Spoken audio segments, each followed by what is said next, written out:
webpage and just go over some things. There's a lot of information there, so bear with me while I share screen. And and here we go here. Okay, so please remember that our PaperWorks webpage has all kinds of goodies on it, and Ann Lusick is constantly updating. So first of all, I just want to mention we feature works by our PaperWorks members on the front page, and it's a continually moving gallery. So if you submit your work to our webpage, Ann will put you up here. So there's Kurt Dornberg and Jean Riggs. Bobby, I don't know about everybody else, but I don't see your screen. You're not seeing my screen?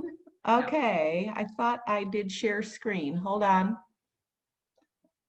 Let me minimize and let me do, okay, share. Let me try it again. Thank you for letting me know. Now can you see? Yep, you're good.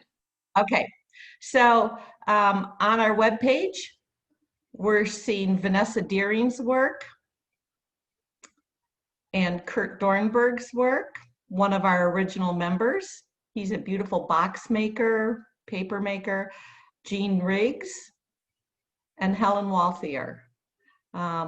And we would like you all to get your work into our members gallery, and then and Ann will get you on our front page eventually. You can always check out our scholarship winners. This month we do not have anybody, I don't have a student here to talk about her work. I'm trying to get one of the 2 students left, and hopefully in January or February, but it's great to support these winners of our scholarships. If you missed our November meeting, it was an action-packed meeting. It was a great meeting we had, and you can click on this link here and you can review the meeting. I'd also like to highlight some of the members on our exhibition page. It's called Take a Bow, and these are members' works in juried shows. So some of our new members, Joe Kubran, who does wonderful photography, Barbara Brandell is at the Tohono Chul Entry Gallery, some of her new works. Barbara Kemp Cowlin is on an online show. Her Askew series, she's done lots of these, all sizes. Carol Lee Asia, who is also a speaker for PaperWorks, she does beautiful work, and her process is amazing. It's PVA, resin, paper mache. Her work is just beautiful.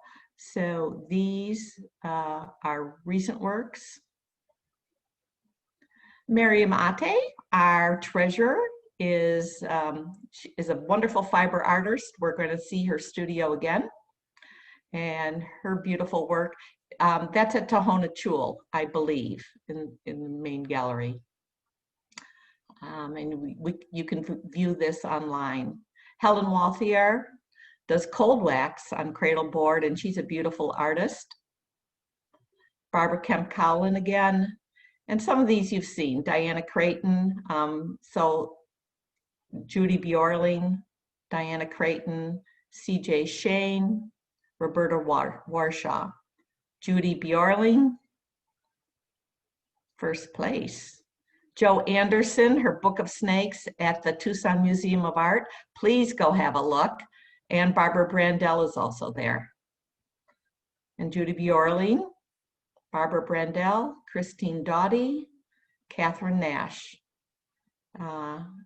So please go take a look at our wonderful members, our talented members.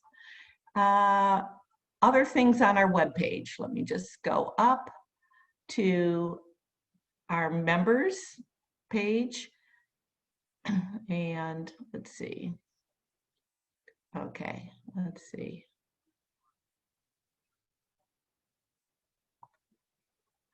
Okay, it's very easy to renew your membership here. You can do it by mail or just do it over on our webpage. And let's see, oh yes, here's where you would pay. It's $40 and it is time to renew now, or you can mail your checks to our treasurer, Miriam. Continuing, let's see, our gallery, we have all of you should get your work in to Anne. And Anne also just told me that she would love for some of you to update your pictures. Some are getting a little old. So send 4 new pictures into Anne and she'll get them up on the web page. I wanted to just show Val Bambenix. I was looking through today, and Val used to live up in Oracle. I miss her. She moved to the East Coast. The paper lady. She made wonderful paper. I've taken classes from her and paper mache. I miss Val, and I have some of her books, but take a look at what she has made. I loved her paper that she made with the creosote, and it smells like rain. So you can dampen it and then you'll smell like the desert. And I love that part. Another person I wanted to show was, let's see, who else? There's all kinds of good things here. Let's look at Karen's work, who's meeting, and Karen is an amazing book binder. I've bought one of her books and she does amazing work. Love it. Take a look.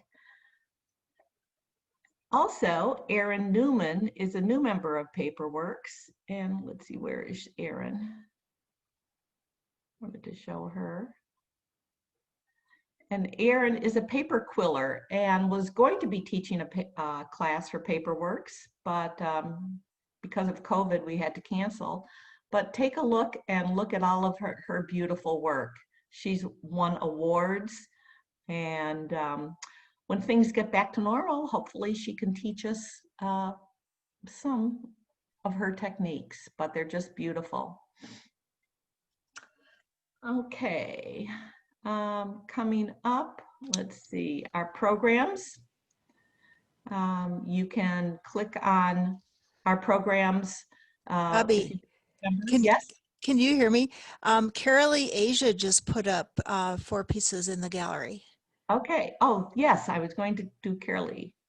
Here she is. Okay, those 2 are amazing. Cactus Wren. That must be a painting. Oh no, it's paper mache, local palm husk, dried cactus, gourds, beads, wire. Wow. And platter of pomegranates. Amazing work. And when she gave her talk to PaperWorks, I think that was last year, it was great to see that, her process. Moving on to our education page. I would like to say that we are recommending that people give us what they are what they would like. Excuse me. We're recommending that our members recommend people that they've taken classes for. So we're going to put your links in here, what you've been doing. There's a lot of valuable classes out on the web and workshops. So we'd like your feedback on that. We are also offering some very informal online Zoom demonstrations from our members. We had to redo the collage class with Mara Crummins, and that will be January 8th. So please take a look. We had a practice session a week or 2 ago, and Mara is marvelous to teach. And please join us on January 8th. And if you feel so moved, making a donation to our scholarship fund is always welcome. This year, because of COVID, we aren't able to raise as much money. We don't know what we're going to be able to do for scholarship. So we ask you to help us out if you want to make a donation. Creative meetups, I'll be going over that in a little bit. Classes, let's see, what else did I want to say? And always take a look also at our resource page. We have a lot of good information there. Also, our journals. You can always click on these journals and they're in a PDF form. You could print them out if you wanted. Plus, I have copies also. Just send me a call and I can get you some copies of them. Okay, I'm going to stop sharing and back to me. Okay, let's see. I wanted to also do a shout out to Joe Anderson. And Joe, can you show your face? And Kelly, Joe is unmuted. But Joe, I just wanted to thank you and the other members here. Thank you so much for all the photos you took for our books. It was amazing. And round of applause. We thank you. She was doing all of this, plus she had eye surgery in the middle of this. So, and then Kelly, I don't think Kelly's here today, but that's Krista's daughter, took all those photos, put them in the right proportion, and it was just wonderful. So this is referring to the traveling book project that about 20 members have been working on with San Diego and San Francisco book arts groups. So we'll show you those books maybe in a month or two with the online gallery. But really, a shout out to you and thank you. That was great. And I just want to say there's so many wonderful members that give their time to PaperWorks, you know, volunteering and doing things. So want to thank them all. And I just want to say again, I want to welcome our new members, and I would like you to invite members to join our meeting. Ask them to one of our Zoom meetings. It's not like meeting in person, but ask your friends.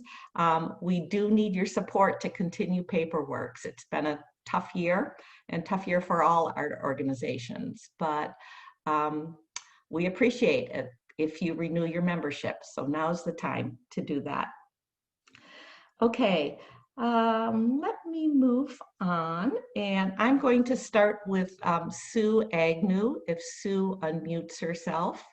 And Sue's going to talk about the winter postcard exchange. And Sue, can we, you ready? Highlight Sue as speaker view or spotlight Sue? There she goes. Okay, so Sue, hi there. Sue does our postcard exchanges in the summer, and she said she would do a winter one for us too. I need to share my screen and I can't. Okay. Sherry will do this. It says it's set up to share the screen. Let's see. We practiced. You can't select share screen on there at all. It's not able for you. I get a note that says the host has disabled it. Huh. I can talk without showing you the postcard. Here, I'll change it to all participants. Okay, you should be okay.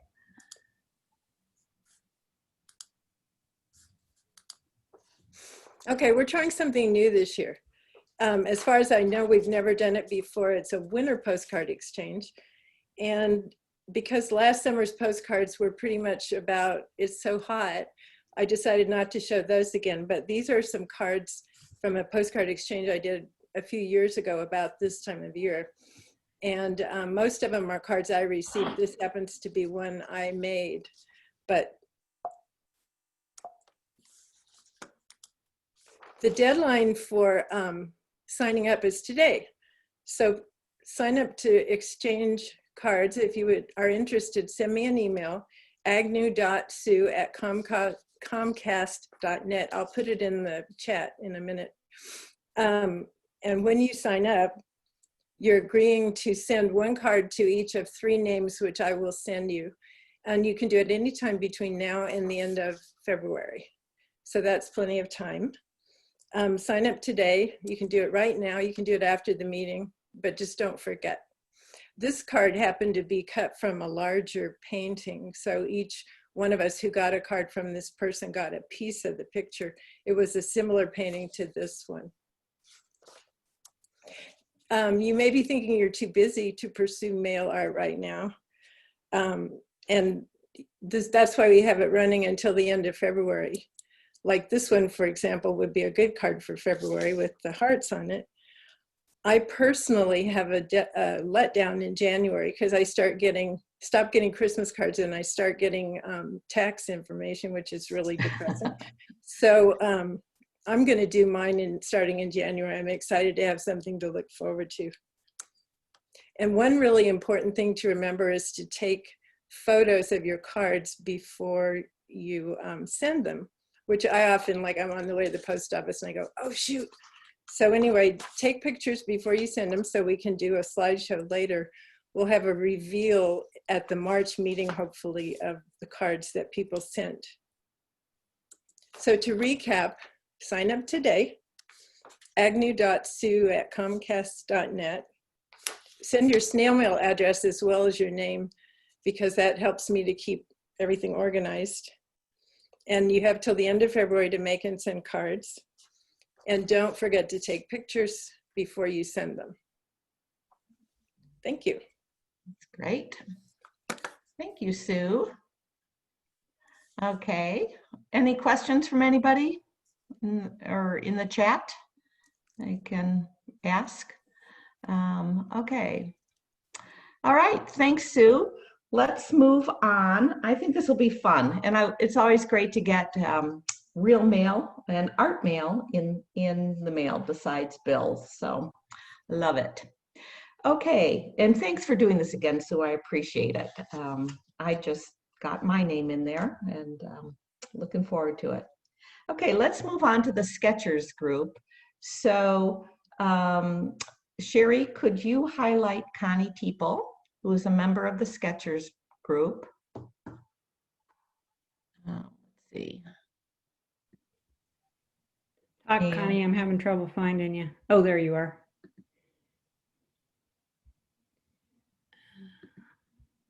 There's Connie. Okay, so I'm going, the Sketchers group is led by Lita Doskin, but Connie is one of the many members in it. And Connie's going to tell you about the Sketchers meetup group and share some of their work. So take it away, Connie. My name's Connie, and I'm a longtime PaperWorks member.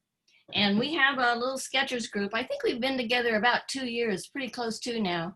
And I think we have about 15 members on our ledger, but with Zoom, we have about 6 members that are pretty regular. And we have a real good time. We meet on Zoom. Lately, we've been meeting on Saturday mornings, about twice a month. And we exchange ideas and exchange different art supplies that we bought, what we've been working on throughout the weeks. And we always give ourselves a little assignment so we have something to share with each other. And at first it started out pretty simple. We had a little assignment of drawing fruits and vegetables, but we've gotten a little bit more complicated, but not too much. We have our members we have a few that are very, very talented artists and some newbies who just have started this. We're mainly sketchers in sketchbooks, drawing.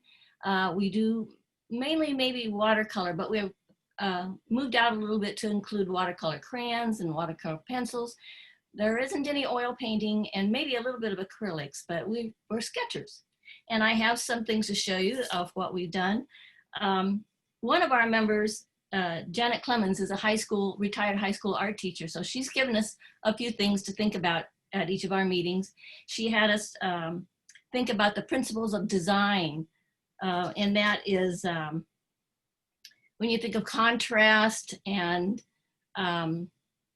maybe repetition, proportions, movement, unity, rhythm in your artwork, to include some of that in our drawings. So I will share my screen and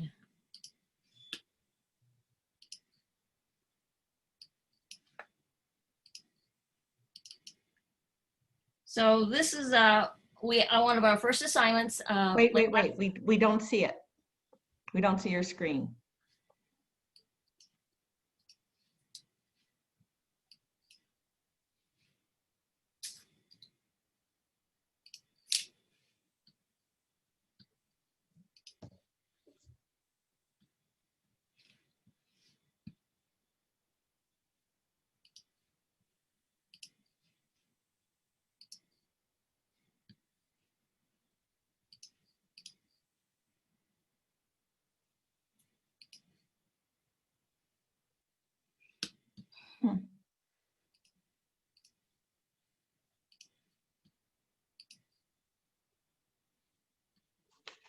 Can you hear me? I can hear you, but did you do share screen? Yes, I did. And now I don't have a We Zoom. practiced this yesterday and it went I just know. fine.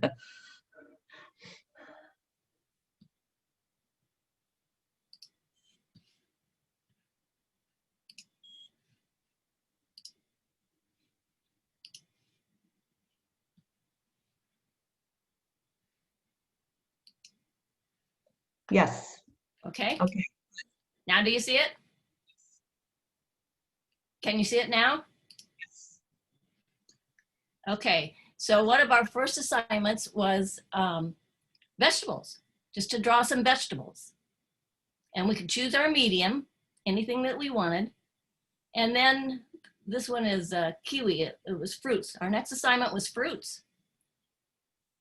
And drawing them. Now this particular one was with watercolor crayons, which I had decided I didn't like, but several of the other people used watercolor crayons and liked them quite a bit. This is a digital version with an online drawing program of pomegranates. And this one is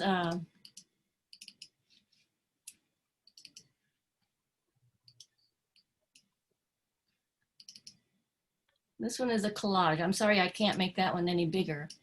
That Janet Clemens did of her vegetables. And this was from Mabel Dean, her figs. And she did them in several different mediums. This was a collage. This was about 8 by 10. And this was fruit. This one I think is from Lita Doskin, her bananas. And then each time that we meet, we sometimes gives ourselves a little project to do together on the Zoom class. And this particular class was to draw our hand by looking only at our hand and not at the paper. This was my hand, and this is one that Sharon Nimrov did of her hand. This was another little assignment that we gave ourselves. We had to put 100 dots on a sheet of paper and then connect the dots and try to make something out of it. This one is from Linda Kern. Another little project was to do a blob and then draw something with your blob. That's another one of Linda's. Then we had an assignment to do a background and then draw on the background. This was from Judy Bjorling. She has done several of these, but this was one of them that I did.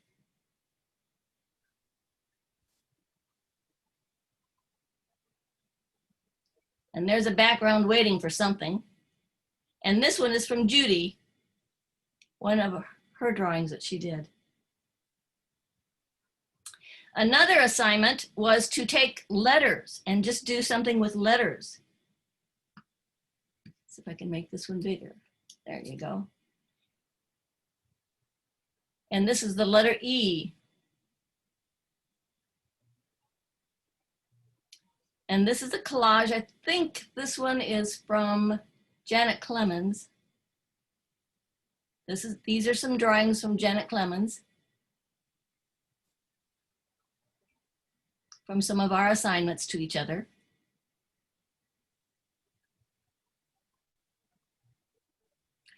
This one Janet did in color, and then she did it in black and white. She probably did it in black and white first and then in color. And this is from Linda Kern. This was just a little drawing of things on her table. This was a negative painting by Linda.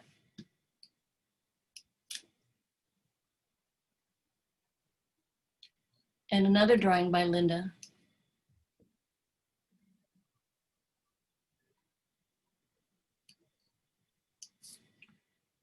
This one's from Lita Doskin. She did several projects with looking at a picture of some daisies.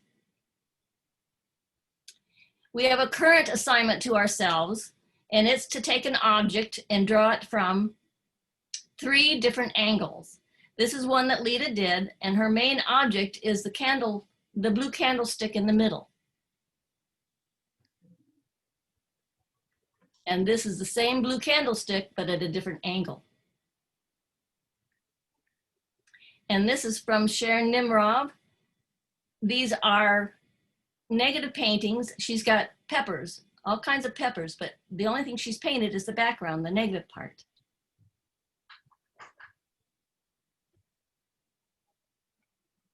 And I do believe these are from Sharon. She's done peppers, and she did the negative painting, and then she did them in pencil or graphite. And then in color. And these were plums on a plate. And then these are just some drawings that she did thinking about vacation, some vacations that she had taken.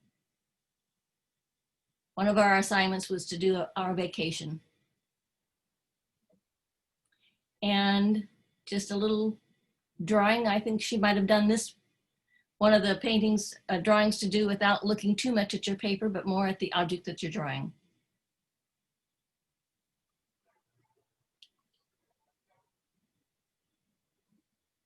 So this was from Sharon, and this was a patterned background, was the purpose of this one.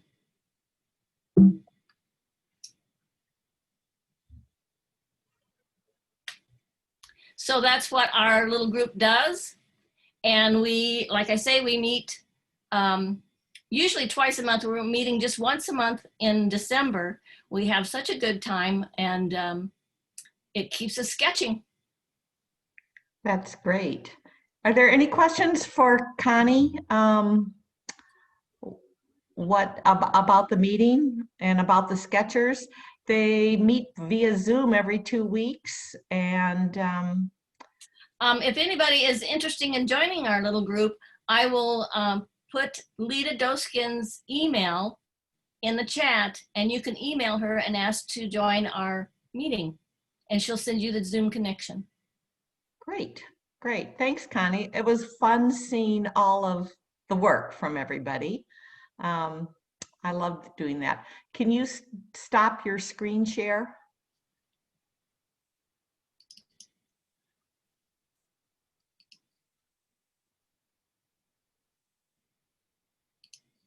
See, I can pause it, but I don't see there it is. There's a stop. Okay, gotcha. There. Okay, good.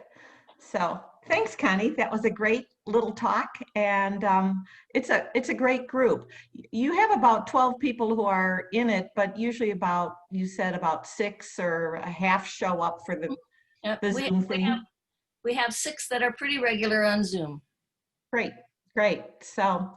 And one other thing that we've done recently, a couple of the members had such a good time with the traveling book that we did a traveling book just among ourselves.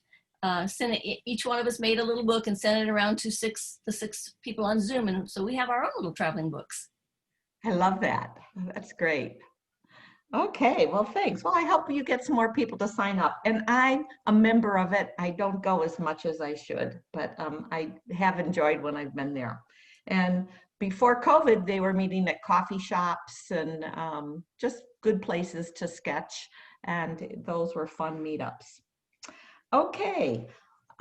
Sherry, could you right now spotlight Mimi Curtin? And we're going to talk to Mimi. One of our other meetup groups is, there's Mimi. One of our other meetup groups is the book club meetup. And I asked Mimi just to talk about the book club a bit. And she has sent me a list of the books that they've read, but which we will post in a little bit. But Mimi, you want to tell about your little meetup group? Sure. Hello. Ooh, what is this? This is a list of the books that we've read so far this year. Yeah, and we can see you too on the screen. So okay, we see you both. I just wanted to say how wonderful our group is. We always have such a good discussion. Basically, there are 10 of us, and each one of us picks, we each pick a book 1 month of the year, and we read books, we read or articles or novels or essays, anything related to art. The only thing we don't do is how-to books, but we do anything else that's related to art. And there usually are about 6 to 9 people come every month. And the person that chooses the book that month writes about just a few questions to generate a discussion about it. And so that person leads the discussion. That way everybody gets to choose a book a year and they get to lead the discussion once a year. So everybody participates, and it's a good, let's say, we just, even if we haven't loved the book, we always end up leaving very enriched from the discussion because we always have a really good discussion. We meet on Zoom on the second Tuesday of the month at 1 p.m. And I have to say, Zoom has been good to us because we were meeting at a restaurant or whatever, and we had a big group. And so it's hard to, especially in those long, narrow tables, you can't really hear people at the other end, and there's noise and there's music and there's all this stuff, and it's kind of confusing. But so Zoom has actually been good to us because we can hear each other, we speak one at a time, and everybody gets to share. Let's see, we do have room for a few new people.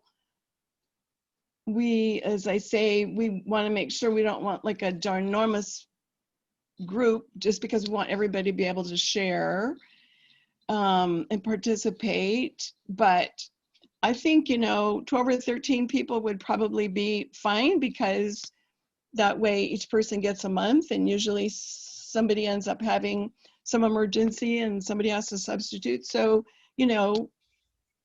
if you're at all interested, I will, let's see, my email is not on here, but I will put my email somewhere. I can put it in chat. When I'm done, I'll put my email in chat. If you're interested, just send me an email and I'd be happy to give you more information. Does anybody have any kind of questions about anything? I'll just say that by looking at this list, we've read, let's see, so many different, we've read a novel, we've read sort of a book on how to, get over fear. The Portrait of Rauschenberg was wonderful. That was such a good book by Calvin Tompkins, and we had a really good discussion about that. Why have there been no great female artists? Living and Sustaining a Creative Life, essays by 40 working artists. Principles of Uncertainty. Common, that was sort of a sleeper. It looked like, like it was sort of a illustrated book with not a lot of text. It ended up being something that turned into a really wonderful discussion. And then in January, we're reading a novel, which is The Last Painting of Sarah DeVoe. And then in February, we're gonna read the Obama Portraits by Kahindi Wiley. So basically, we have a little bit of everything, but we always have a good discussion. So are there any questions about? I have one question from Vicky. She wants to know if there was a favorite of one of the books that you've read so far. Gosh, that would be a hard choice. What pops into my head was the brilliant history of color.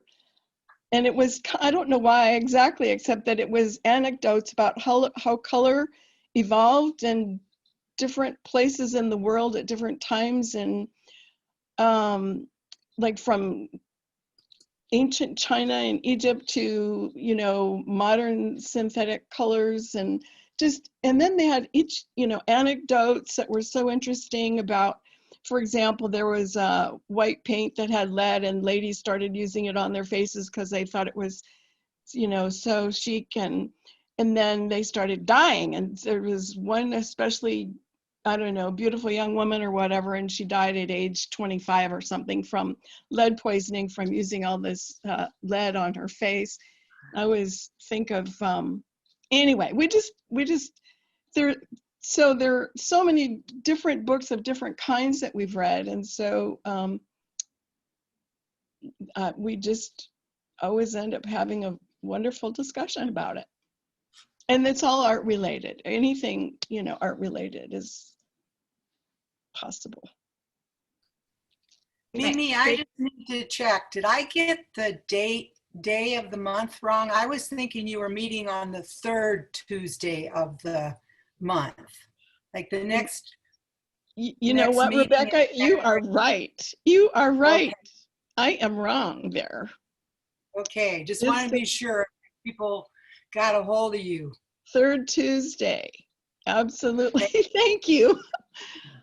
Mimi, one more question. How do you choose the books that you're going to read? I have a book. I used to live in Asheville, North Carolina, and I have a friend there who joined the book club at the Asheville Art Museum.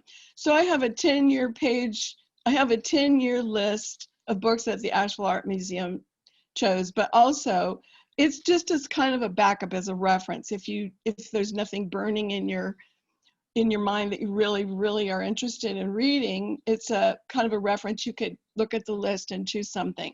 And some people have done that, but other people have had things that they just, really wanted to read. But so you just take turns choosing the book for one a month. We just go through the list of who wants to. Well, I try to do it at least a couple of months in advance to know, so people can order the book if it's a book, or get it to everybody in plenty of time to be able to read it by the third week of the month. Thank you. Great. Thanks, Mimi. I really appreciate it. And we will link the list. If some of you are interested, we'll get that up on the web or put it in our e-news. And I hope more of you join the discussion group. Like she said, it can't get too large, but it's great to do it by Zoom because everybody can talk and hear each other. So, okay, let's move on. We have a few more things to cover. Rebecca Gans, real quickly. Rebecca is our meetup coordinator. And Rebecca, you want to quickly just go through if anybody wants to join or start a meetup? Sure, and there's one more meetup that is just really starting to gain some traction again, and that is the Repurposing Paper for Art group, which meets on the second Tuesday of the month from 1 to 3 p.m. It's a Zoom meeting, and our first launch again using Zoom, we created little boxes, or we showed different boxes that we had created in the past. Here's an example that Emily Sullivan gave me a while ago to get us moving forward. So anybody is welcome to this. The only limitation has to do with the number that Zoom will allow, which is up there. So welcome all of you. It's a good opportunity if you're a little bit uncomfortable with doing the postcard for winter. We could work on that. This next meeting is in January, and it will have to do with how to repurpose an Amazon box. So all those great Amazon boxes you're getting with the goodies in them, just take whatever size. If you want to create something ahead of time and bring it to the meeting, please do. All the information about different creative meetups that are presently active are on the website, and there's also a list of creative meetups that are still there waiting for somebody to approach being the point person again. And you can see those listed on the website as well. Just let me know. My email address is also in the PaperWorks e-news and on the website, and we'd be happy to hear your ideas and help you start just a fun adventure with fellow creatives. Thank you. Thank you, Rebecca. And we have a comment that you have a really nice, cheerful sweater on. So yes, you do. Thank you. Thanks. Thanks. Okay, moving on. Sherry, could you run the studio tour of Miriam Ates? We played this a couple months ago, but several people weren't able to hear it. So Sherry is going to take us, first, I think you need to unspotlight Rebecca. Okay, here we go, and let's see if we can hear.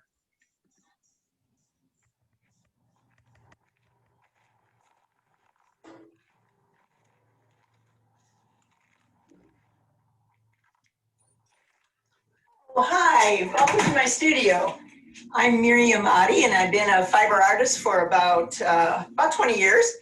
And I'm just working on a shibori project right here. But let me tell you about my studio. It measures 12 feet by 16 feet, and it's in the back of our garage. And behind this wall is my husband's wood shop.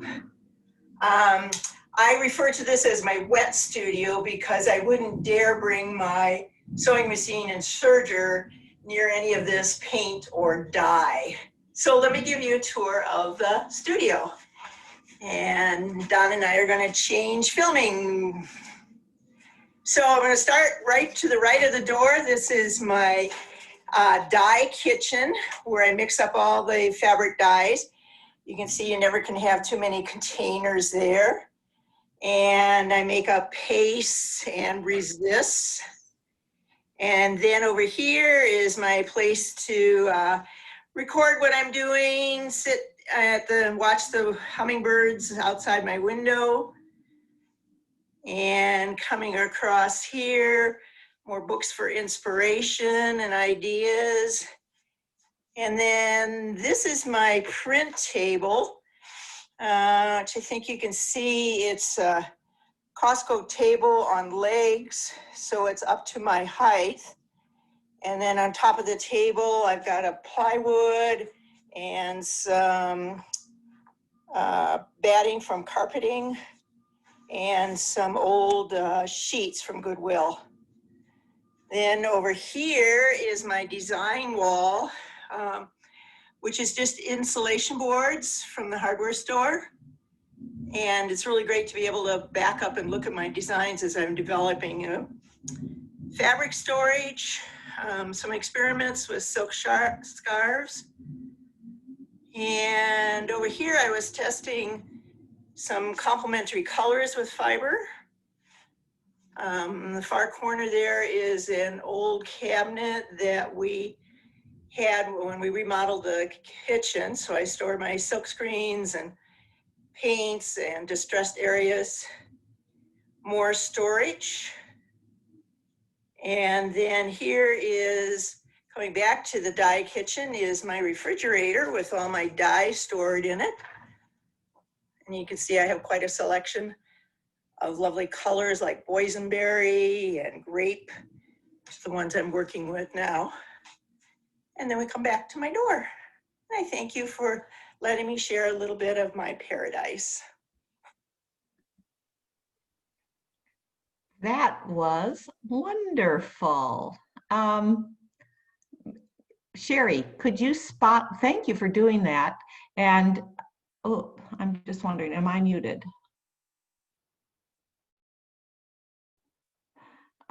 Can you hear me, Sherry? Yeah, we can hear you. Oh, okay. So if we could put Miriam, can we find Miriam on the screen? There she is. So Miriam, that was you have a wonderful workshop, and it's amazing that what you do. I wish we could have seen more of your work there, but you do all kinds of dyeing, and yeah. What are you making now? Well, when you first walked into the studio, you saw me working on a pipe and what looked like a skateboard underneath it. And that just has the pipe go around. And that's part of the shibori dyeing. So I can easily put fabric on that pipe and then wrap cord around it. And you spotlighted my work under Take a Bow on the website. And the one called Heat Wave was all done by shibori. And that's a Japanese method that's very addictive. And I think what I love about it is you never know what the results are going to be. So you're not in control, which is kind of cool and kind of scary. Oh, that's wonderful. It wonderful. Well, thank you. And it was good to see your workshop again. And I love your work. It's beautiful. Thank you. So, Thank and you. you're very lucky to have all that space to work in. I Yeah. am very Yeah. fortunate. Yep. Yeah. Yeah. Very nice. Thank So, you. So this is to all of our members. If you want to share your workshop or your space or your desk or your corner or what you do, we would love to hear from you. So if you want to film it yourself, we'll try running it for you. But just call me because it's so fun to see all the things that our members are into. I love it. So, okay, well, we are coming to the end of the hour, and I would like to, Sherry, could you spotlight Jerry Murano real quickly? Can you see Jerry in our list? And Jerry is a new member. Well, she's a returning member, and I think she's here today. I saw her. So we need to find Jerry. Trouble finding her on the list. If she could talk, it would help. Okay, Jerry? I just unmuted myself. Okay, Jerry, Here I am. yes, and Jerry we put a little thing in the e-news about the book barn, and Jerry volunteers there. She's on the board, and she has some information for bookmakers or all of us that we might like. Go ahead. Thank you, Bobby. You know, with COVID, everything has changed at the Friends of the Library. We've always had the 4 days a month sales at the Book Barn at Country Club and Grant, and everybody involved with the Friends of the Library is, of course, taking the virus extremely seriously. So we have made a lot of adjustments. And there will not be any in-person sales for quite a while. But in the meantime, we still have a warehouse full of donated books, paper ephemera, antique, vintage, all kinds of things. And we need to keep moving stuff. We don't have room for everything. Currently, our newest adventure is friendsbookbarn.com. That's friendsbookbarn.com. And it's on the main Pima County Library website, but also you can just access it directly. And the logo is a little barn with the double barn doors that open, and it's red. So you can go there, and we're adding books to that regularly. And these are the books that you would find if you were shopping at the Book Barn. So they're priced at $3, $5, $7, or $10. and a lot of them are brand new. And you can pick them up. People locally here don't have to pay for shipping. You can pick them up at the Book Barn daily between, let me think, 9 and 2. So that's what we're doing. Now, I got in touch with Bobby because the area that I managed back before we had to close was vintage. And we still have, oh my gosh, boxes and boxes and boxes full of vintage books. Many of them can't be used as books. They're too far gone. And I think because of space, I'm just trying to, I'm trying to think of how pieces and parts of books could be valuable to PaperWorks. So that's basically it. A lot of them have wonderful covers, but they're water damaged, or they have maps inside, folded maps from the 1800s. There's a lot of stuff in there that can be used for everything from wrapping paper to handmade books to, I'm thinking of the group we just talked about, how to use recycled paper. I want to join that. All kinds of recycled, altered books and collage meetup. Yes, thanks, Yes. Rebecca. So I have this available, and the problem is how do I get it to anybody? My husband and I have just gone into hibernation, so I'm not currently working with the board or the book sales themselves, because I am at a higher risk than a lot of old people, and our daughter's a nurse, and she just said, Mama, you guys are staying home until we know more. She's at TMC, and I listen, I pay attention. So Jerry, I'm if not, someone, okay. So if someone wants to get a hold, get that stuff, how will that work? good point. I have access to it. I think the best way would just be to, how about email me? Okay, we'll Or get your instant email there. message. Okay, we'll get your email in the chat, and you could figure out maybe how that would work. We can get together one-on-one. Yes, we Okay. can figure that out. It's just Okay. I'm homebound right now, but I do Okay. have access, and I'm pleading with everybody, don't throw it away. Don't recycle it. It's valuable to artists. Right. Thank you, Jerry. We have to move on, but thank Yes, you. I know. And that's great. So it's 1 minute till 11 o'clock, and our speaker will be starting in 1 minute. If anybody wants to take a quick break, please do. And let's bring it back to showcasing Laura on our screen, Laura Russell. Sherry, if we could do that. There we go.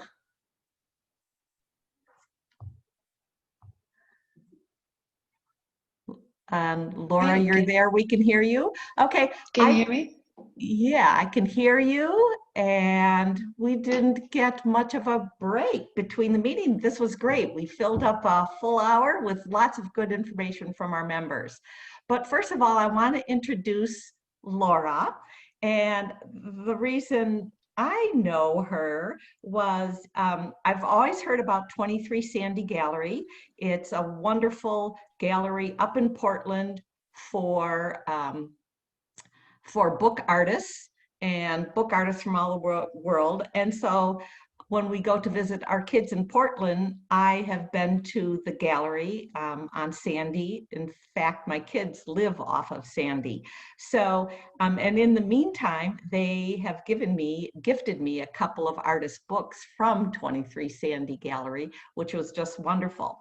And then I think it was last year, Laura came to a PaperWorks meeting, right? And introduced yourself. And I'm like, oh my gosh, we have a superstar in PaperWorks. So it was so great that you came to PaperWorks, and we're really excited to have you here. And so I'm introducing you that way. I don't know that much about you, but I'm really interested to hear your story and see your work and everything else. So Take it away, Laura. Awesome. Thank you. Thank you. Thank you. Thank you for such a nice introduction, Bobby. I'm really thrilled to be here. I came to Tucson as a snowbird last fall, so we're still kind of new and figuring out Tucson, but I have to say that PaperWorks has been such an amazingly welcoming and friendly group. I really appreciate everybody who who I've met in the group, and your meetings are fantastic, and I can't wait till we can actually meet in person again, especially today because you can see some of my books behind me a little bit in my studio here. But it's so much more fun if you can handle the books, and if we were doing this in person, I would throw all the books out on the table and let you play with them. But I'll hopefully be able to show you enough by Zoom here to get you. Oh, before I forget, I have an idea for Jerry with the vintage books from the Book Barn. So the University of Puget Sound in Tacoma, Washington was deaccessioning a huge number of old books from their collection, and they gave books to members of the Puget Sound Book Artists Organization. And those members created altered books from the books, and they were fantastic, and they held an exhibition of the altered books that came from those books. And you know, something like that can even be used as a fundraiser.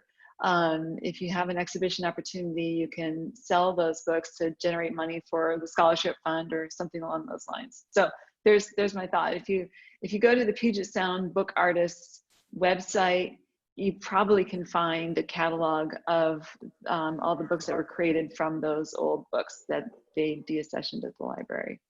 So that was really fun. Now I'm going to jump into my slideshow so that we don't run out of time. I have a lot of slides and I'm going to fly through them, but hopefully it'll work, and I hope they won't go over time.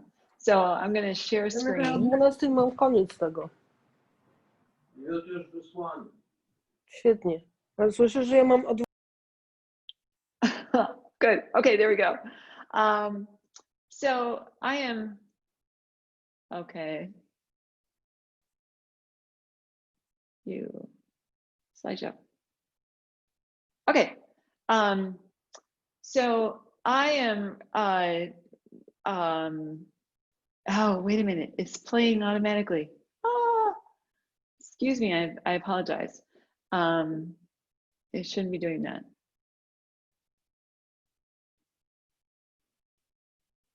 Oh, okay.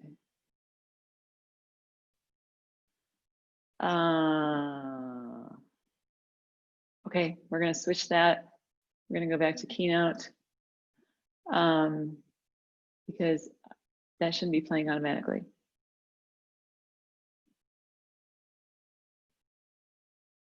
Okay, let's try this instead. So I am really thrilled to be here in Tucson and being a snowbird. I grew up in Michigan and spent a lot of years in Colorado, and then a lot of years in the rainy winters of Oregon. So I'm thrilled to be in this enchanting desert, and this weather has been amazing. I got my start in Colorado. Right after college, I moved to Colorado for a job. And I spent about 15 years working in marketing and graphic design and commercial printing. And if anybody knows what a color separator is, I actually worked in the business of color separations for a few years. And one day, my husband and I, probably around 1993 or so, were walking by this building in Denver. And we said, oh, what a charming building. Let's buy this building someday. It became kind of like this dream. And my husband said, oh, I'll put my real estate office in one side. And I said, I'm going to put an art gallery in the other side. And it was kind of like, whoa, where did that idea come from? I had never, ever really thought about owning an art gallery in the past. So it just kind of popped out of my head when I saw this building. And so we actually kind of looked for a building to have our office and art gallery combination for many years.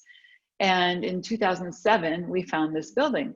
The house behind the building was built in 1916, and the storefront was added on in 1952. And the storefront initially was Betty Hurl's dress shop. And then for about 20 more years, it was George Saran's sign shop. He had an office in the front here, and then there's also a 1,000 square foot shop behind the house that you can't see, where he made the signs. So when we bought this building, we did extensive remodeling. My husband's building is on the left side of the storefront in the photo you see, and then the gallery was on the right side, and then there was a back room in the basement of the house that was also part of the gallery, and then another area that was a kitchen. So it was really a great space. And for 10 years, 23 Sandy was a physical space. Then suddenly the real estate market got really hot in Portland, and it was time to sell. It was always a real estate investment disguised as an art gallery. So after 10 years, I became a private dealer. And I had a great 3 years traveling the country, showing books to libraries and museums and attending conferences. And in those 10 years, we curated and organized 91 exhibitions, some solo exhibitions, some group exhibitions, and many national jury exhibitions that I'll get to. And 23 Sandy lives on. So in March of this year, I got a call from Erin Mickelson, who you see on this slide. Erin currently lives in Santa Fe, but she lived in Portland for a number of years and was my assistant in the gallery as a volunteer for 4 full years. She was there every Saturday, and I was so grateful to her for everything she did for me in the gallery. She was just a great friend to have around. And when she called me in March and said she lost her job as a bookbinder due to COVID, she said, I think I might become a book dealer. And I said, well, why don't you become 23 Sandy? And she did. So she rebuilt the website and is doing some great things, and has brought new books into gallery inventory. And it's really just very excited to be selling books, and it's making great sales, including to Bobby's son. Just recently, he bought a book from her from 23 Sandy for her birthday, I believe. And so that was really, really special. Yes. Really, really special. So Laura, I'm so thrilled that 23 Sandy has new life. Laura, the picture of 23 Sandy is not on your screen. Is that what you want to be showing? No, I'm on the 23 Sandy website. Do you see a photo of Erin? We see Ethel's Beauty Shop is what we're seeing right now. Uh-oh. It hasn't advanced since the original picture. So. Oh no, what are we doing here? Because okay. I'm so glad you told me that, because I don't know why that's doing. Okay, now am I advancing? It's got it. Yes. Okay. Okay, good. Good. So here's good. Ethel and Gil's Beauty and Barbershop. I'm not sure why that happened. They did the same thing this time. The whole genesis of 23 Sandy. Here's the building that was 23 Sandy for 10 years. And here's Erin. So I think Erin is actually in the audience today. I'm really thrilled that she's here. She is doing great works and can't wait to get to travel to show off artist books again.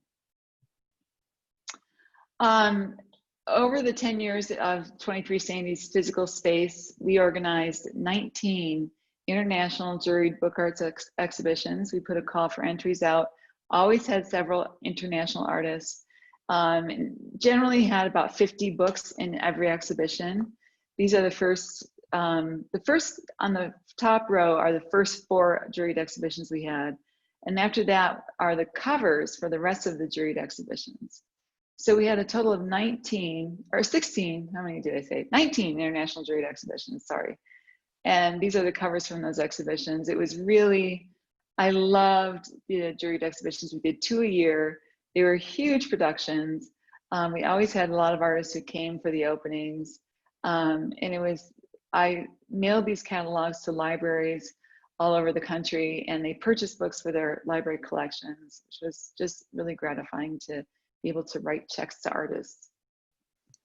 After the gallery closed, I created this exhibition archive, all 19 of the catalogs inside an acrylic box, along with a brochure that lists all of the exhibitions over those 10 years.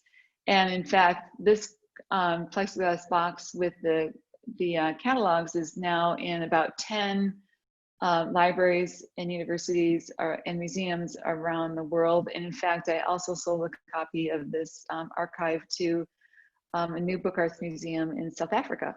So kind of fun to see 10 years of work being preserved in that way. And as well, the past exhibitions are also listed on the new 23 Sandy website that Erin designed. I'm really thrilled that she is preserving the history of the gallery and everything, all the exciting works that happen there. One of my favorite exhibitions in the gallery was called The Poetic Pen. This is one of the juried exhibitions. And over on the right side, on the movable wall, you can see the blue piece of art that you see reproduced on the left side of the screen. This is a work by Suzanne Moore. The title is Secrets of the Line to Tell. And Suzanne is an amazingly talented rock star calligrapher. Her and her husband, Don Glaister, recently moved to Tucson. And Suzanne, a lot of you I know that she worked on the St. John's Bible. And she's so talented. So she was in this exhibition in 2012, and I think that might have been the first time I met Don and Suzanne. But it was really a thrill to have her work in the gallery. And now that she's in Tucson, it's really fun to connect with both of them again as well. So they're going to be a great addition to the community of Tucson, the book arts community. Feast was another one of my favorite exhibitions in the gallery. This was a juried show all about food. It was just a fantastic stuff. This was the first sellout show that we did in the gallery. We sold nearly every book in the show. That was really thrilling.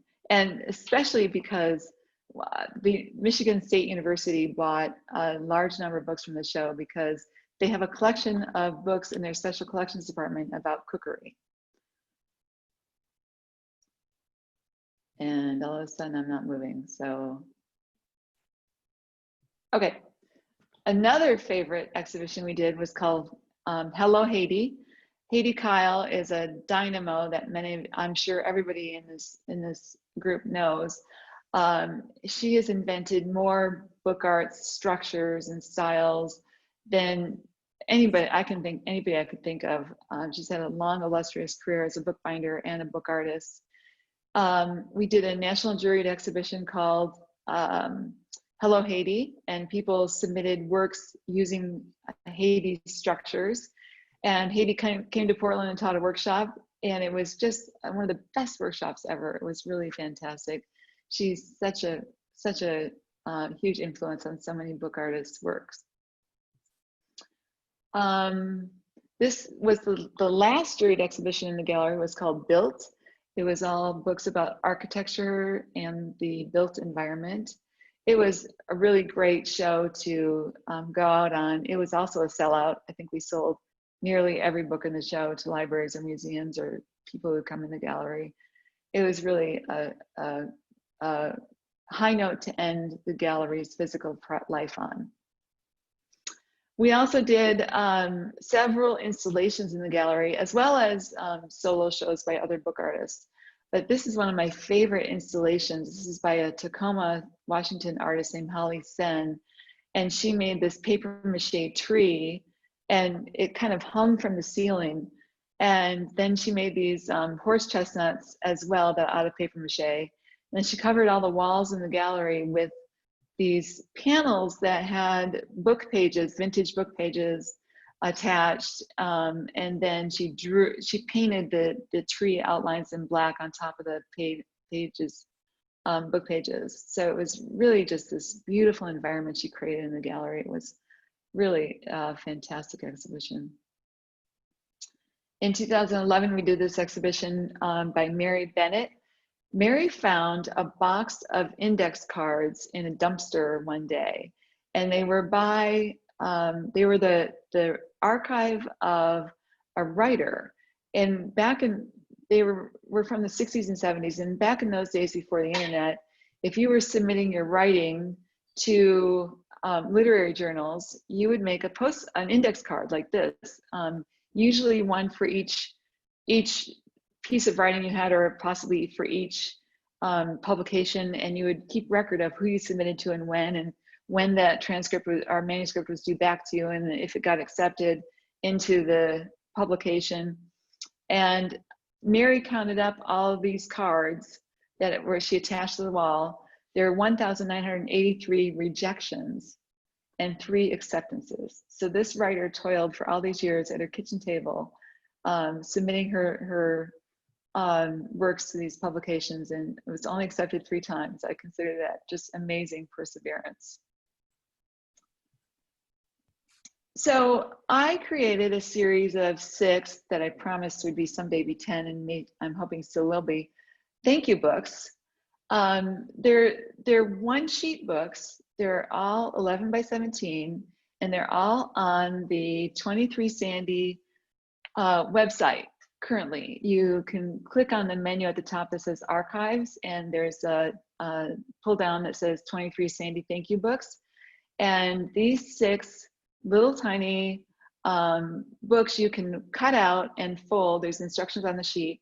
You just print out the flat sheet and then cut out and fold the book. And they were so much fun to make. They're kind of my way of saying thank you to all of the artists who participated in jury shows over the years of the gallery being open, and all of the artists whose work I was entrusted with to sell to libraries and museums and carry an inventory, and also all the people who came to the gallery and supported it so much with purchasing books and attending openings. And the volunteers in the gallery were just really so helpful. I had several people over the years who volunteered to sit the gallery and help me out with the organization and organizing shows. It was really a remarkable experience, and I'm so thrilled that 23 Sandy has this new life with Erin now. And I hope you all get to meet her, and hopefully maybe someday she'll come to Tucson, and maybe she can bring PaperWorks a trunk show of artist books. That would be really fun.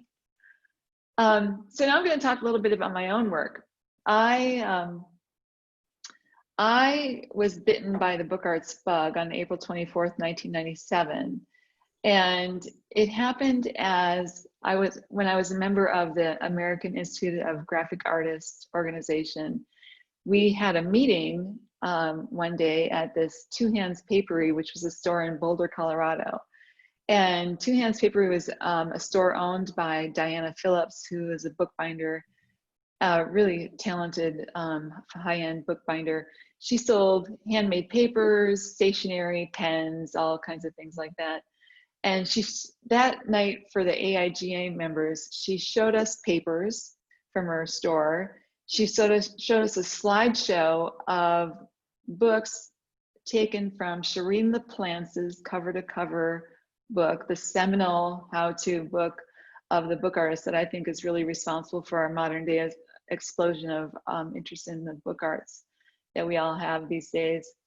And then she handed us papers that were pre-cut, and we made 2 books. We made a little pamphlet stitch book and a ribbon bound side binding book with really fancy floral inclusion papers. And I was immediately hooked. I was immediately gobsmacked by this art form called artist books and book arts. And I just fell in love with them, and it became obsessive passion to me.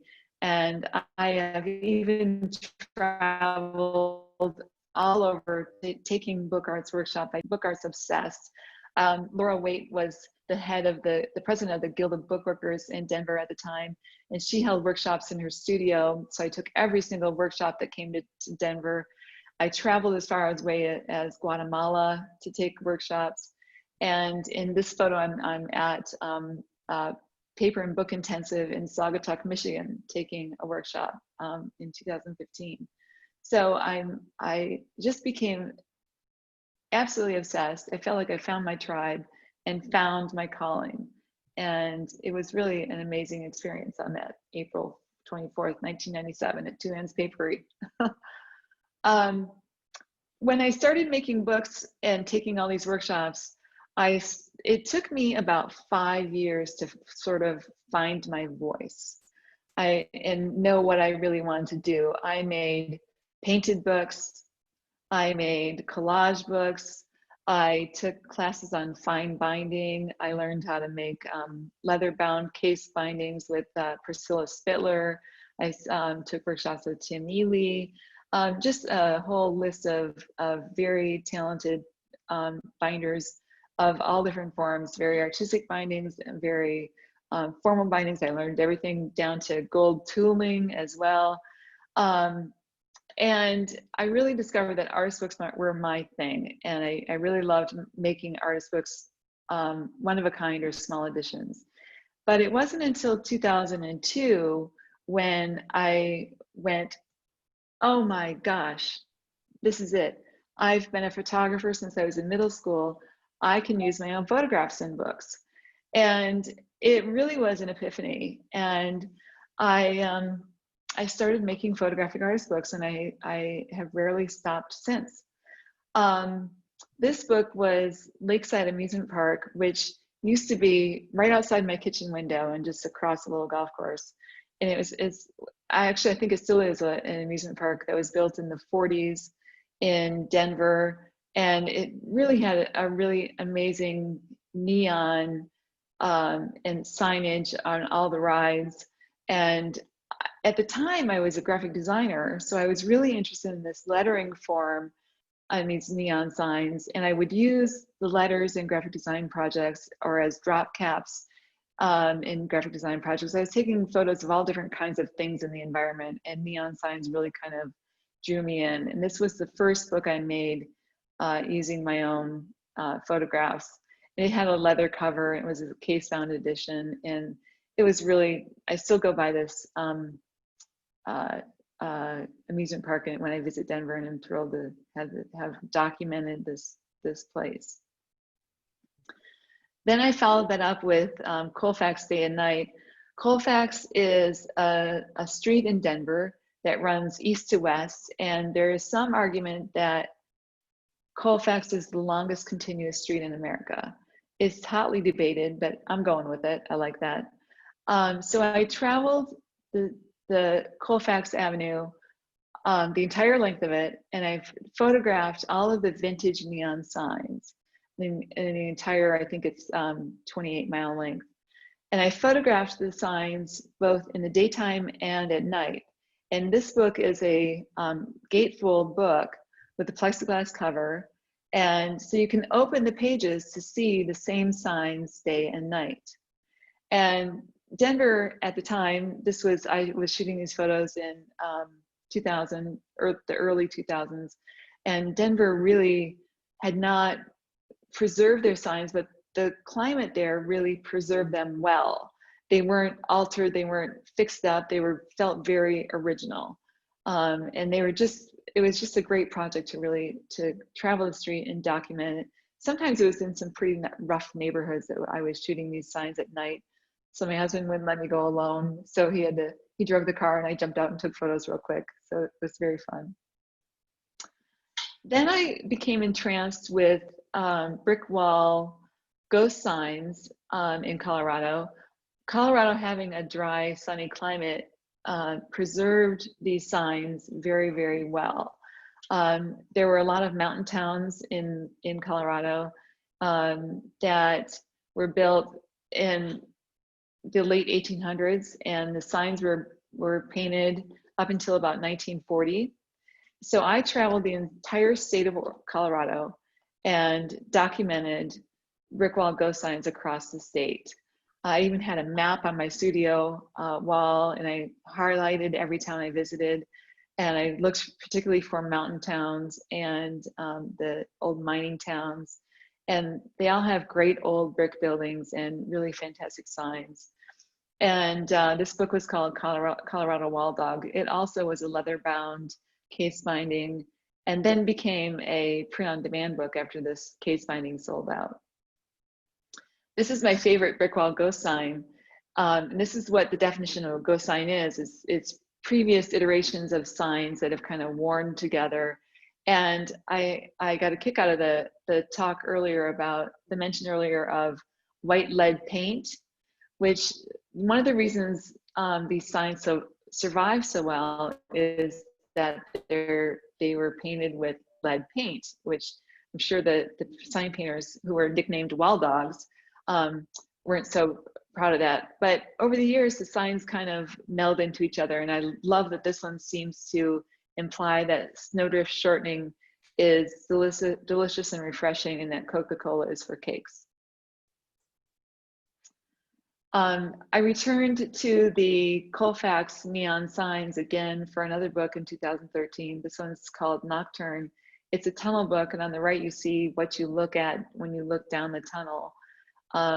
And this is something that I think a lot more artists should do, is kind of returning to past projects and using the imagery or the illustrations again in new ways, in new structures.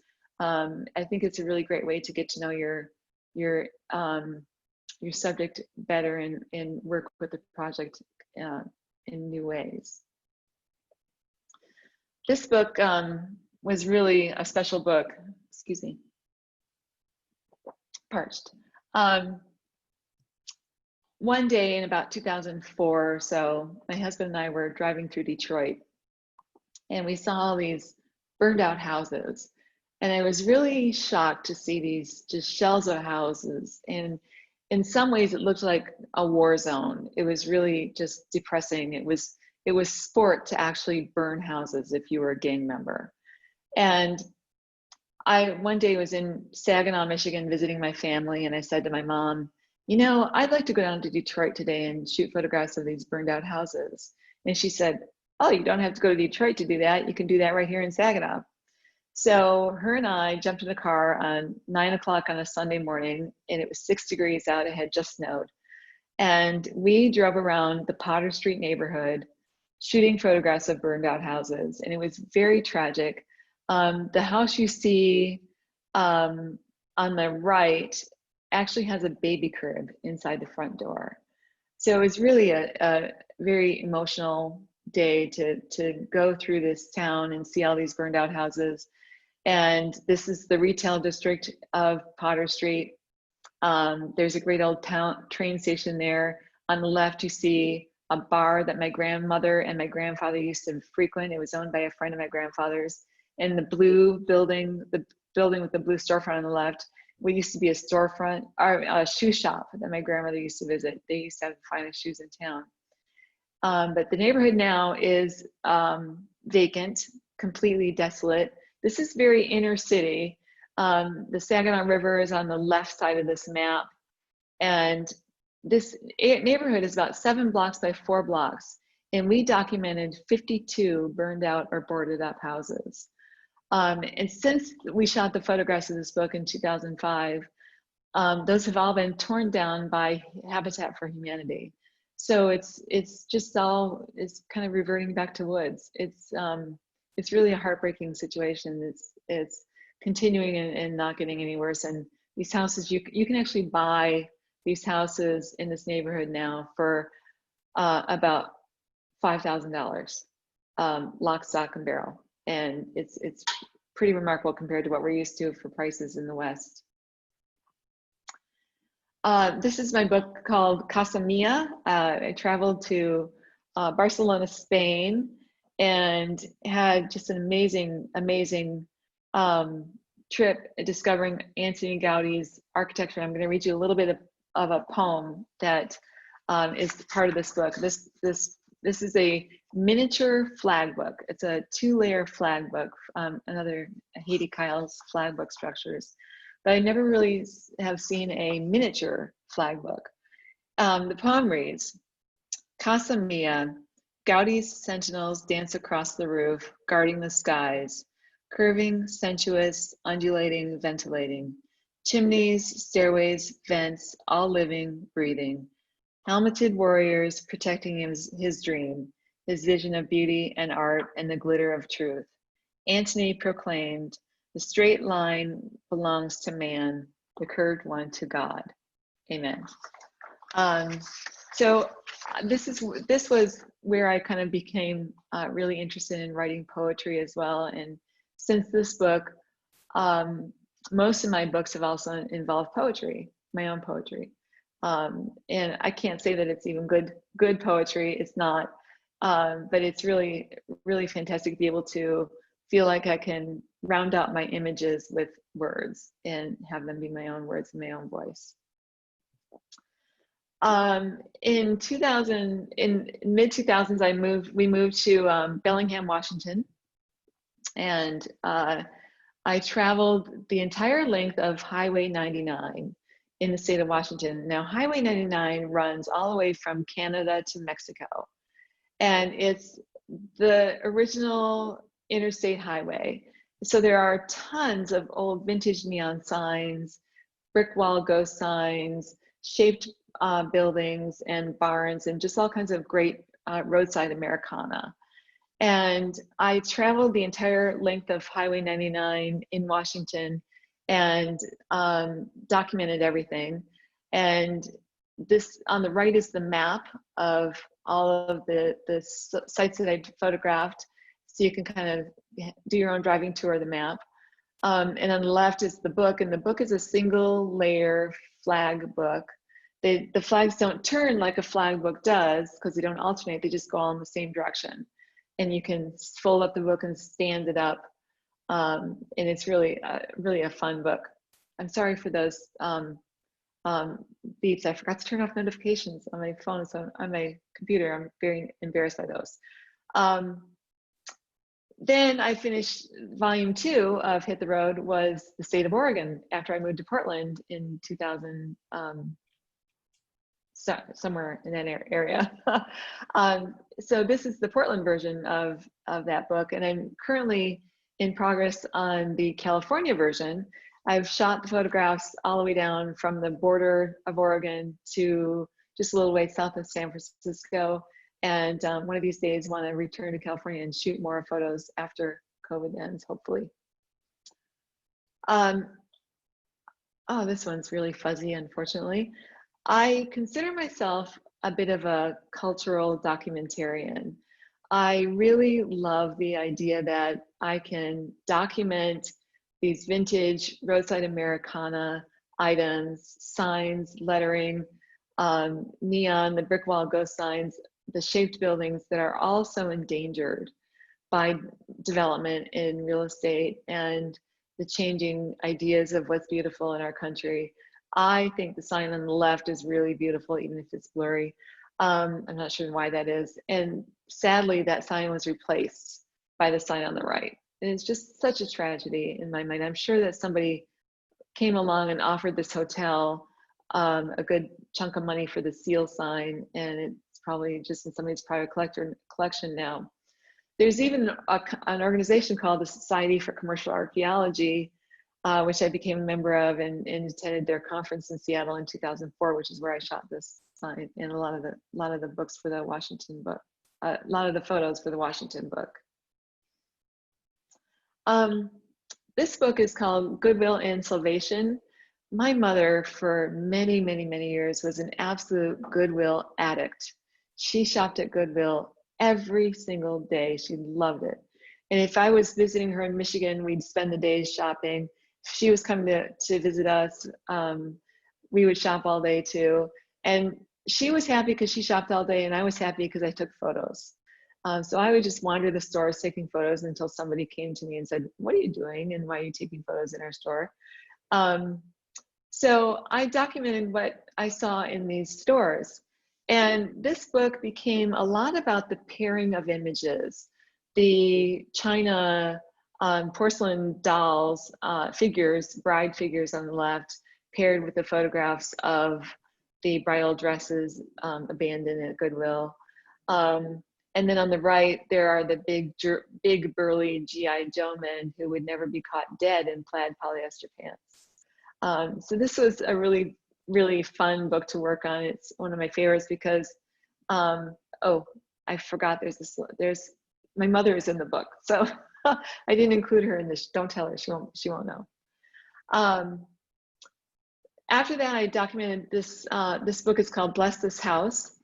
We had moved to Portland by now, and I read in the newspaper an article about 3 mobile home trailer parks that were going to be demolished. They're directly across the street from Nike's world headquarters in Beaverton, Oregon. And there were 3 vintage mobile home parks, and I had always wanted to photograph inside a mobile home park. I think the landscape to me was quite fascinating.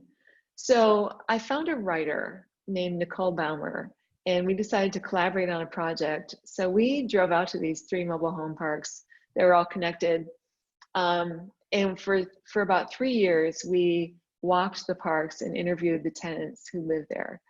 And on the front of this book, you see the people we interviewed, and on the top right corner, you can see a map of a satellite map of the parks.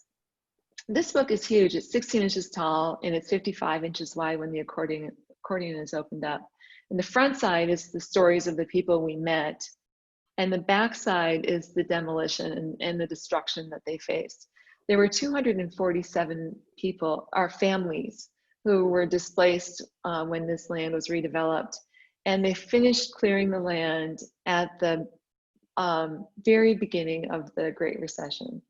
I think it was about 2008 when the last bulldozers moved out. So the land sat fallow for many, many years.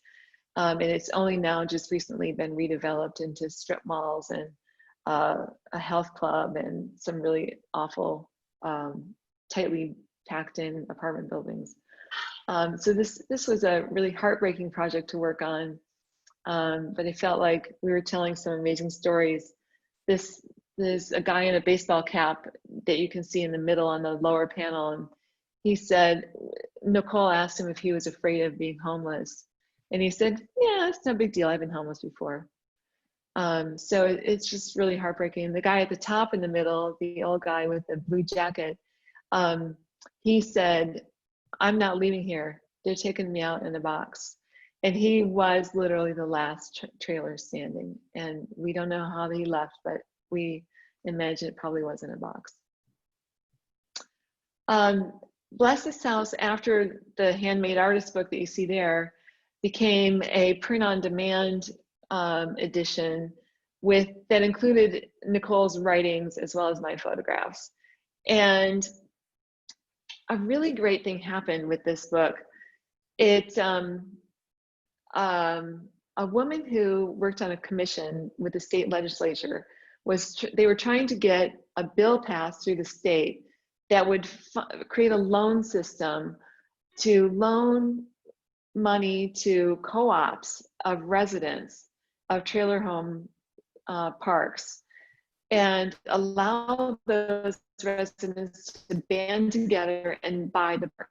And the state actually enacted a law saying that before a developer could purchase a trailer park for redevelopment, they had to offer it to the residents first as a co-op purchase.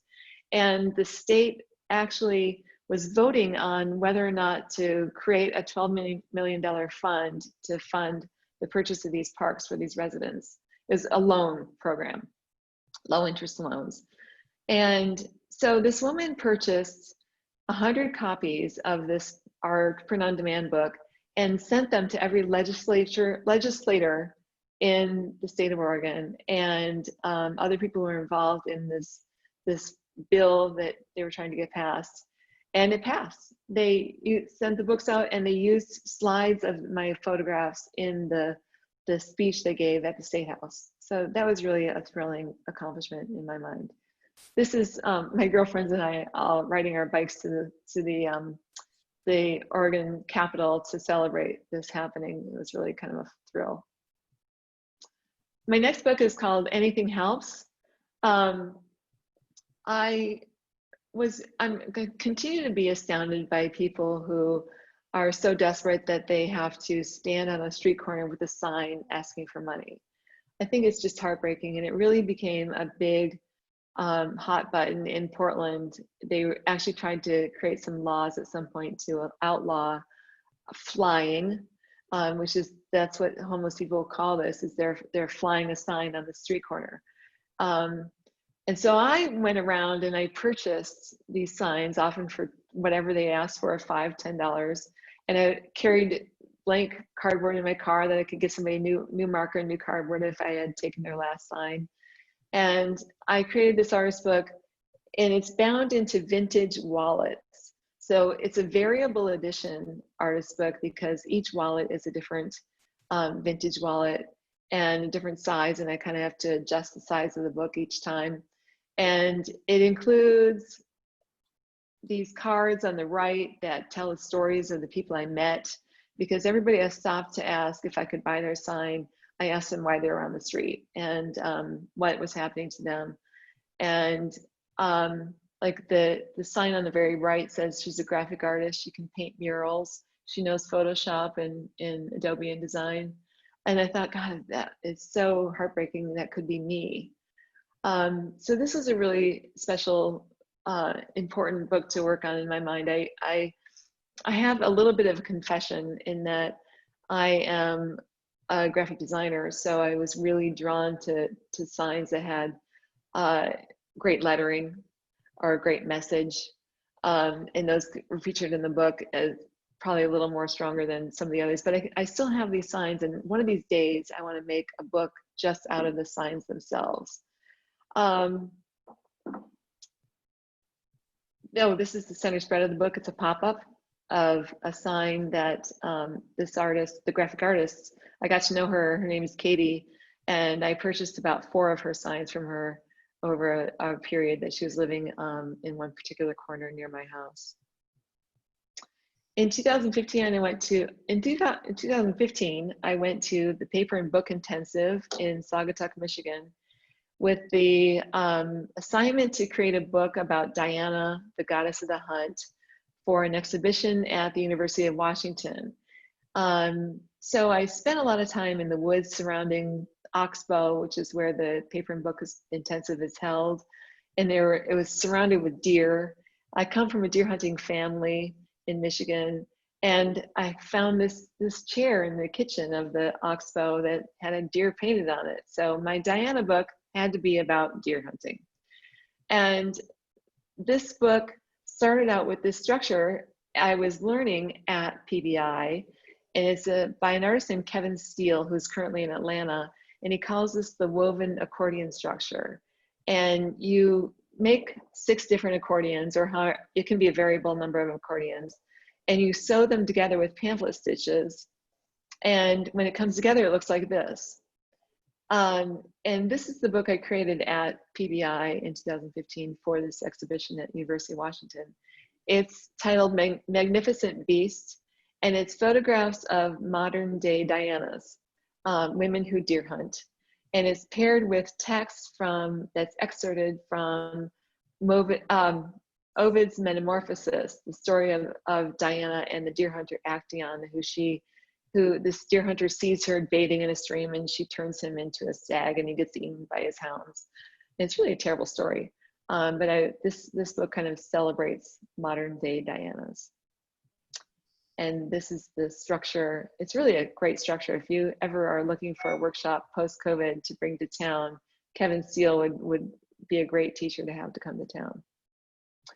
The second book in this series became a carousel book, and this is photographs of my niece, Hannah, who happens to live near PBI. Hannah posed as Diana, holding deer heads and deer skulls and bow and arrows and binoculars. And she was 15 at the time, so she had this really dark eyeliner, and it made her look very fierce, and she really had a great time posing as Diana in her front yard. This is one of my newest books. It's called Take Me, I'm Yours. And in these are Polaroid photographs, Polaroid-like photographs. They're created digitally, that I captured while I'm on my morning walks. I walk or run every morning or bicycle every day.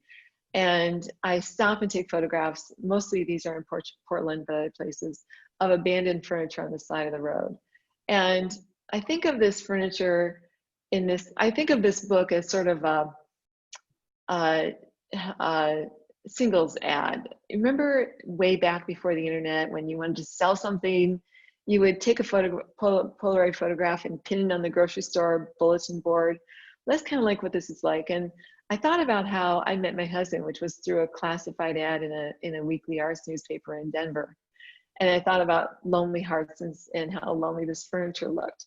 So I created these little captions to go with the photographs, like the teal slipper chair in the middle says, "Me, clean, curvy, cushy, velvety, dovetail joints, single and ready to mingle."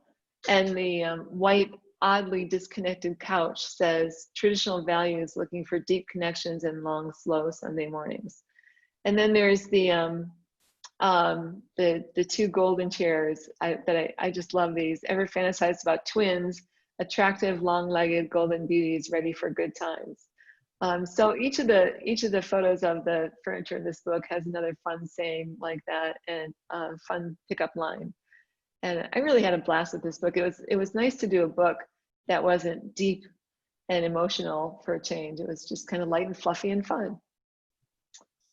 Then a fateful trip. I was coming to Tucson for the College Book Arts Association conference that was here in January of 2019. And my husband said, "Oh, I want to come along and let's make a little vacation. We could do some bicycling in Tucson." He had some friends who were snowbirds here. So he drove down and brought the bikes while I went to the conference, and we stayed another 10 days after that, even though we were only planning just less than a week. We fell in love with Tucson so much that by August of the same year, we had purchased a townhome. And by October, we were here as snowbirds. So I kind of, we were looking for a place to be snowbirds, and Tucson was finally it, thanks to the College Book Arts Association.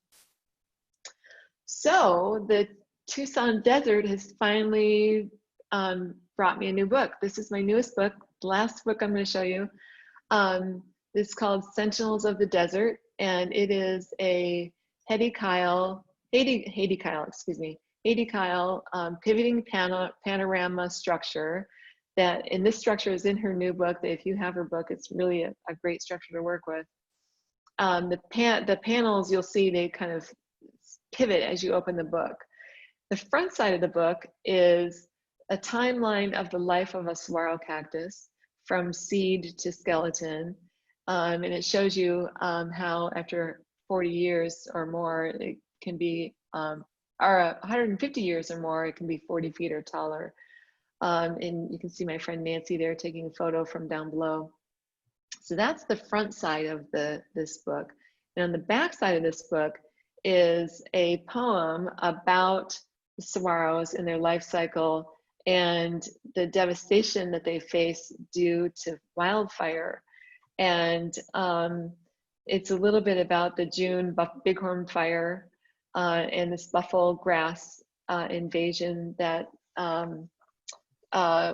is happening here in the desert. And it's really heartbreaking. I'll read you just a couple of paragraphs excerpted from this book. It says, saguaro cactus, majestic symbol, iconic wonder of the Wild West, sentient beings, so human-like, individual, mortal, somatic, fleshly. Keystone species, essential as water, foundations of the Sonoran Desert, census counted like humans every decade, citizen scientists scouting young pricks to elder statesmen. June's dry heat sizzles and pops. Bighorn fire ravages Pima Canyon, flames shooting down the mountain slopes and up the sides of saguaros. The math of climate change is simple. Hotter summers mean a greater likelihood of wildfire. Warmer winters mean less chance for buffalo grass to die back. I look around, imagining all these strange and wonderful desert plants replaced by grassland, and shudder. I close my eyes and see saguaros exploding into flames. So this is my first ode to this desert that has me so enchanted. And That's it. I want to say thank you for having me today. I am so thrilled. This was very motivating to put together. I have been playing on my bicycle in the desert entirely too much since we got here in early October. And now you've motivated me to get back to work into my studio. This is a photograph of my Portland studio. I made a mistake when we came down here. I left my studio in Portland and thought that I'd create a duplicate studio here in Tucson. And the Tucson studio is very small, and I don't have my flat files here, so I don't have a lot of my papers here. I don't have my glass bookcases with all my books in it. So not even my reference collection of books that you see over in the very left.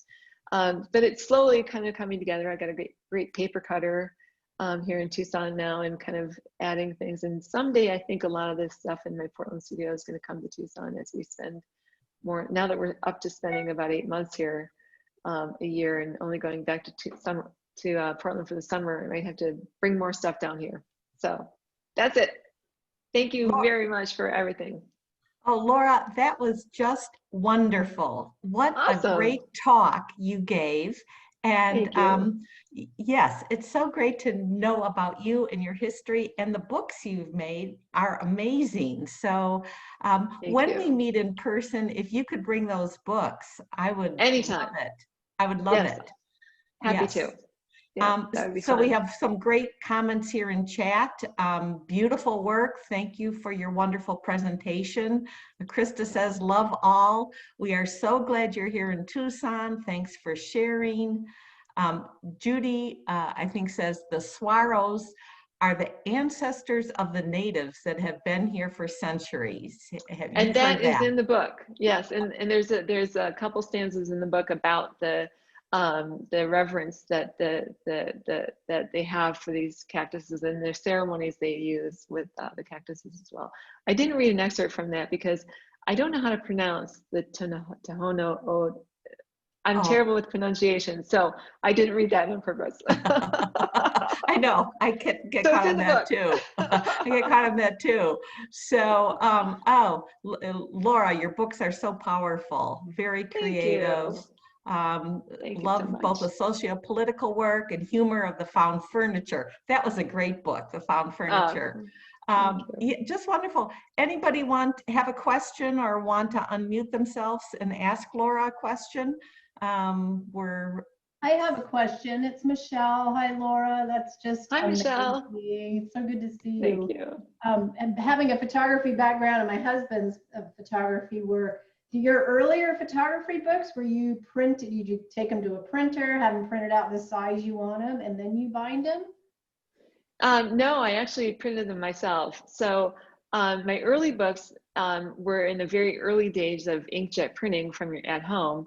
And I discovered an Epson C88 printer that had really great inks. It was one of the first inkjet printers that wasn't, you know how on some inkjet prints you can talk and spit accidentally while you're talking and the ink rubs off?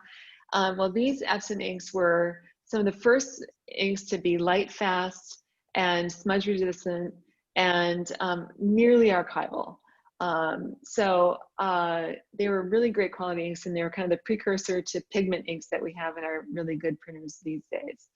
And you can still find these inks in a lot of Epson. In fact, I think the Epson ink tank printers that what you guys were talking about earlier in the meeting, I think some of those have the DuraBrite inks, which are the great Epson inks that are the consumer level, light, fast, and waterproof inks. So I burned through about 4 of those printers over the years, and then upgraded to bigger printers by both Canon and Epson, more professional level printers. Wonderful, thank you. You're welcome. A question is, what is the name of the woven accordion structure artist? Was that his name is Kevin Steele, and you take a look at his website. His work is phenomenal. The website is mrkevinsteele.com. Okay. Yeah. He's in Atlanta, Georgia. He taught one of my favorite workshops ever at PBI. It was just really a great workshop. Wonderful. What is the name of Hetty Kyle's book? With Katie Kyle. Katie. Yeah. Haiti Kyle, I'll look. Is it Beyond the Fold? Yes. Beyond the Fold, No. okay. No? No.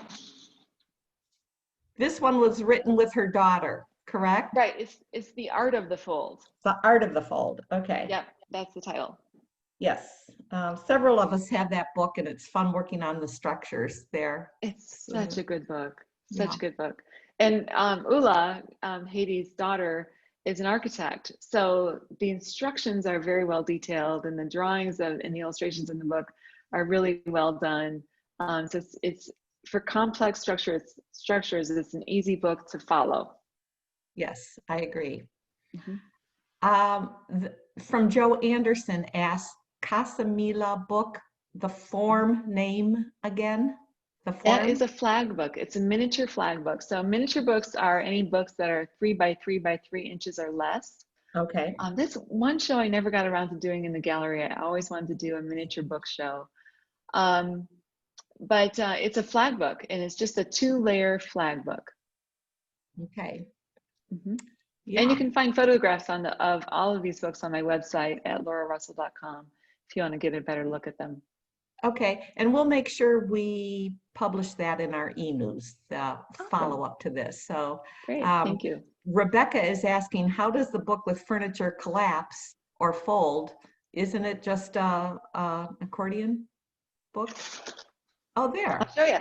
Oh, okay. So here it is.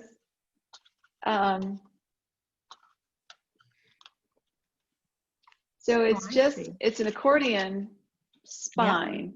Yeah. And the flags are attached to the accordion spine. It's black, so it's hard to see, unfortunately. Okay. But the flag's attached and they go in 2 different directions on the accordion and then it just collapses down. That's great. It's actually a simple structure, but yeah, it's really a fun structure to work with. There are many tutorials on the internet for flag books. In fact, Karen Hamner, Hamner, has a tutorial that was in the Bone Folder publication, maybe about 10 years ago or so, but I know for sure that if you Googled Karen Hamner, Hamner, Bone Folder flag book, you would come up with it. It's a PDF that you can download. And she teaches, she has a great tutorial on how to make flag books with the various variations that you can employ in that book structure. Wonderful. Yeah. Thank you. You're welcome. Wow. Yeah, we have great comments. One person here I forgot to say, let's see. The 2 of the new, the people that you mentioned, Suzanne Moore and Don Gleister, they're new to Tucson, but they're also new to PaperWorks. So they did join, and we welcome them, and maybe we'll hear more as coming up next year. So that would be great. Yeah. Anything else people want to say or speak up? Okay. Oh, Michelle just put in the chat the Karen Hamner book, which is wonderful. Excellent. Great. Okay, well, I think this is wonderful. Thank you so much. And I bet you're going to, as soon as it clears up, you're going to go out bike riding again or what? I'm hoping to.